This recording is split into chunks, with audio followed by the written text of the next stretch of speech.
guys, welcome back to my channel. So today we got a story time.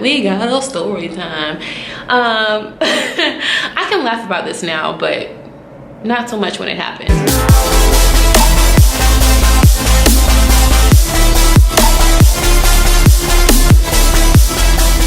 Today's video is gonna be about the time that I was in Spain without a phone, without somewhere to live, and didn't speak Spanish. Like, imagine that.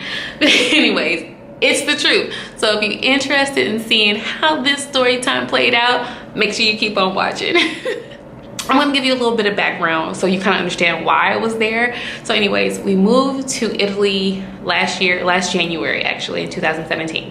Moved to Italy. When we moved, we left our dog because he, just for whatever reasons, he wasn't able to come. So we told my mom, because she was the one that was gonna keep him, like, hey, we'll be back to get him sometime this year. So we decided to go back in October. Cool, everything's planned. I got all the reservations done. Babe? I could have swore I just heard somebody. So anyways, so I got all the reservations done. Everything was set. So my husband was gonna stay for like a week and a half and then come back because he had to work, and I was gonna stay just a little bit longer, like an extra week. So everything was planned out. So we get to the States, we take him to the vet because he needs his rabies vaccination because he gets it annually and it just so happens to fall in October. So we take him to get his rabies vaccination, and then we find out that after he gets his vaccination, he has to wait 21 days. So this just kind of blew everything out. Like, all the plans went out the window at that point. So anyways, long story short, we had to stay there. Well, I had to stay there longer. My husband came back home, and I had to figure out how to get us all back home because obviously he couldn't get on the flight that he was originally gonna get on, our dog. So anyway, so I finally found flights that we can get back to the States back to Italy on, but we would have to fly from Miami, and we actually were living, well, our family is in Georgia, so we were in Georgia, so we had to fly out of Miami. We would go to Madrid, Spain, and then stay the night, get up the next morning and go to Italy, do a layover, and come to a different part of Italy where I live. So anyways, so we, it was chaotic in itself because I'm traveling with my almost 2-year-old, my dog that's like 70 pounds, like, and a whole bunch of luggage. Like, it was like unimaginably chaotic. So anyways, so we got on our first flight. We're on the flight it was a night flight, so it was perfect. My daughter could go to sleep and everything. So we're flying from Miami to Madrid. And we get on the plane. I'm trying to be smart, trying to keep track of everything because I'm by myself. And I keep putting my phone behind the person that's in front of me, like in the little pouch. I keep putting my phone there so I don't lose it or whatever. I picked up my phone. I was doing something on it. Then my daughter like shifted on me because she was technically a lap child. So she was like on me the whole time. She didn't have her own seat. So she did like a little flip on me and my phone fell, but we were at the window seat, so it fell right by the window. I was reaching for it, couldn't find it. And then I was like, crap, the flight was packed. I had people next to me. So I was like, well, I'll wait and then I'll see if I can find my phone. But obviously, like, we're not going nowhere, right? I should be able to find it. It's like right here. Anyways, we finally land. I go to search for my phone. I can't find it. It has disappeared, like gone. Why don't I have earrings? Somebody please tell me why I don't have earrings in. Oh well. We're going without earrings. But anyway, I'm like searching for my phone, like, and now I'm becoming panicked because we've just landed in Madrid, Spain, and I have my daughter, and my dog is in cargo because he's huge. So I'm like, okay, but now I'm panicking because I can't find my phone and I need to be able to communicate with people. Searching, I asked the lady that was behind me. Nobody obviously on this plane speaks English, all the passengers, so like nobody's understanding. She looked through her purse because I was like trying to like, hey, my phone dropped it, blah blah blah. She doesn't see anything. So all of a sudden everybody's off the plane except for me, and I'm searching for my phone. And it was awful because they let me do it for like 2 minutes, and then they were like, you have to get off the plane. If we find it, we'll turn it into the lost and found. Of course, who's gonna turn in an iPhone 7? Like, I ain't never seen that phone ever again. So we walk into this little lounge area, and everybody keeps walking in baggage claim, and me and my daughter I tell her to sit down, and she's like actually running around, and I sit down with all our stuff, and I literally just had a breakthrough. Like, I just had a breakdown, and a breakdown. and I'm like over there in tears. Nobody else is over here. Like, it's just like a secluded little area. I'm in tears because at this point I've realized that I don't have a phone. I'm in Madrid, Spain. I never booked a hotel to stay at because of the fact that I was going to do it on the flight, because mind you, I had to drive from Atlanta to Miami and just never got a chance. I just had so many things to do, so I never got a chance to book a hotel. We're in this airport in Madrid and my daughter's running around. She's not even 2 yet. She's about to turn 2, but anyway, she's a toddler, so she's running around like crazy, and I'm having a breakdown. And I was trying to get my internet, the Wi-Fi to work on my laptop. Thank goodness I had it, but the Wi-Fi wasn't working and nobody could understand what I was saying to help me. So after I had that moment of breaking down for about 10 to 15 minutes, I told myself, okay, look, you need to get it together because you have a daughter that is literally dependent on you, and you need to make this happen. Whatever you do, just make it happen, figure it out. So you lost your phone, po baby, get over it, keep it moving. So anyways, I gathered my thoughts, gathered myself together, went to the bathroom, got myself together, got my daughter together, went and got Cam, that's our dog, went and found him. He was like by the baggage claim, just waiting because I'm having a moment. And then so yeah, I'm carrying, like, I had to get all my bags, and they had, like, it took so long to get to baggage claim that they had just loaded it all up like in the corner, and I had to just dig through it and find my stuff. So mind you, I'm at this point, like, envision this. I'm literally in the airport. I have about 4 pieces of luggage, like big pieces of luggage. I have 2 carry-ons, one for me, one for my daughter. I have my daughter and I have my dog, and I have the crate that carries my dog. So I am like one person dealing with all this, and I don't even know how I got the strength to like get it together. So anyways, I saw a payphone and I was like, okay, let me just, because thank goodness I had wrote down the number to this hotel, called them.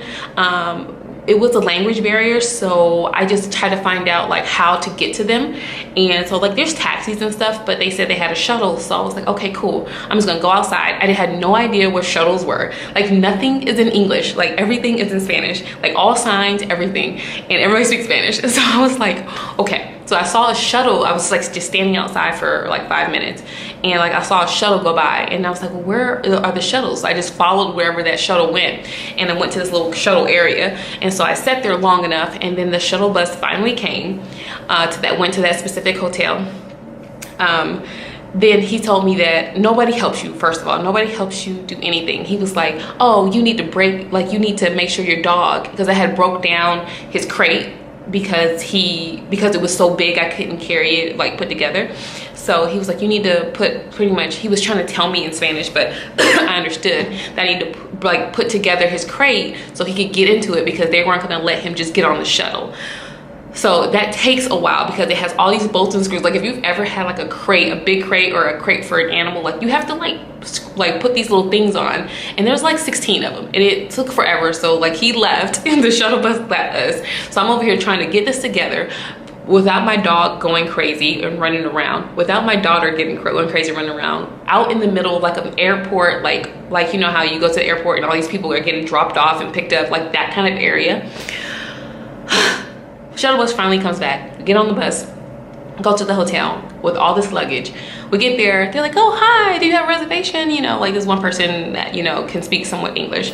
And they're like, oh, we don't have any rooms available. I'm just like, please don't tell me this. Like, that's not one room available. Thank goodness that this one lady was so nice.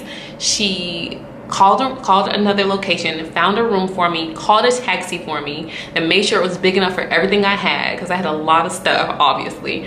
And like, thank goodness for that lady, because I think she saw that I was just about to give up, and I was just like, I'm just gonna sit in this lobby because I ain't got nowhere else to go. Like, my flight don't leave till tomorrow and I'm homeless. Like, I was like literally feeling homeless.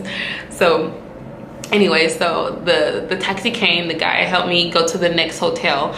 They got us into a room, and I literally just finally got up to the room. Mind you, nobody offered to help me carry not one bag upstairs. Like they have like miniature elevators, you know, like in the States, like you get on the elevator and it's kind of spacious. They give you enough space because they know you have luggage and a lot of people and stuff. No, this elevator was like the size of a small closet. Like it was just mind-blowing how tiny it was. And so like I couldn't fit all the luggage, so I had to come back and forth up the elevator to come get the luggage. It was just awful. So anyways, I finally got upstairs.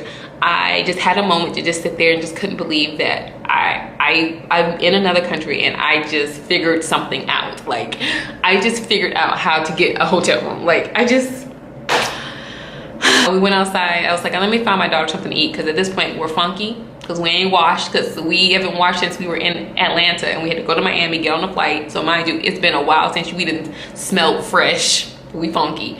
So I was like, let's go get something to eat though. Found a McDonald's. That's the only thing open on a Sunday in Madrid, obviously. Found a McDonald's, found a gas station, got myself a bottle of wine because I needed it. And then yeah, went back to their hotel room. So the next morning we got up first thing. I went to see if somebody had turned in a phone. Obviously they didn't, because I ain't got no iPhone 7. And yeah, so I got on a flight that next day. I had to go to Turin, Italy, which is some part of Italy. I don't even know where it is, honestly. I had to do a layover there for like 5-6 hours. That was a whole nother story. They wasn't even about to let Cam come to the other part of Italy. They were about to just make him stay there. And I'm like, what? And then finally, yeah, like we got to where we're supposed to be. That was the time I was in Spain with no phone, no place to go, and didn't speak a lick of Spanish.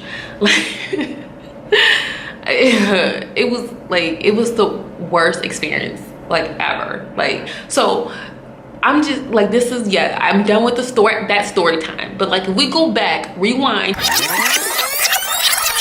So remember I said I had to drive from Atlanta to Miami, right? And I had to go to the Miami airport. My cousin actually came with me along the ride, excuse me, to go from Atlanta to Miami. She was in the car with me to keep me company. But when we got to Miami, she got on a flight to go right back to Atlanta. So, and we went to totally two different parts of the airport. So she left me, and then I went to this other section where my flight was gonna leave out. And like I said before, like I had to put that crate together and take it apart at least 10 times.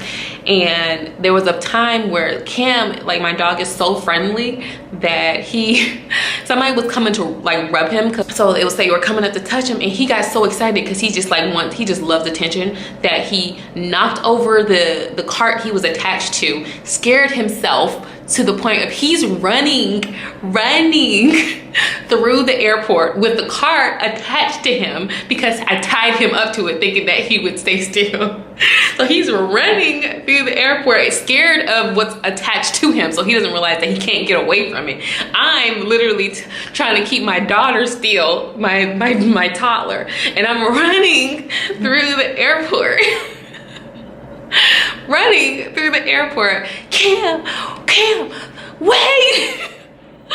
Cam, wait. And then my daughter's running behind me, mommy. And I finally get to him and I untie him and I try to calm him down, and I look up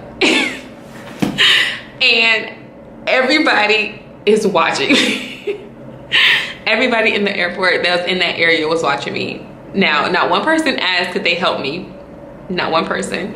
And not one person says, are y'all okay? Like nobody cared. I wouldn't be surprised if somebody has a video recording of how we look, because we look so stupid. And then right after that, I went back, got everybody situated again, started doing, because at the time I was like putting together the crate. Start putting back together the crate. My daughter thought it was hilarious to grab the screws that I was putting on the crate to put it back together and run through the airport. So I'm like, Cam, stay. And I'm like, Riley, this is not funny. Riley, get over here now. And she thought it was hilarious. I'm like, why me? Like, this is all happening before we get on our first flight. So I should have known. I should have known that this trip was gonna be something special, because so that is the whole story time. I hope you enjoyed it. I don't even know how long it's gonna be, so hopefully it wasn't too long. If you enjoyed this video, if you enjoyed this story time, make sure you give it a thumbs up for me, please. Thank you. And then also make sure you leave a comment below. I would love to know about your craziest story time moments that you have. And on top of that, make sure that you subscribe, because I make videos every Tuesday and Friday, and I would love to see you here every Tuesday and Friday. So until then, I'll see you next time. Bye. You know what time it is. I make videos every Monday. Oh no, I do not make videos every Monday. That's a lie.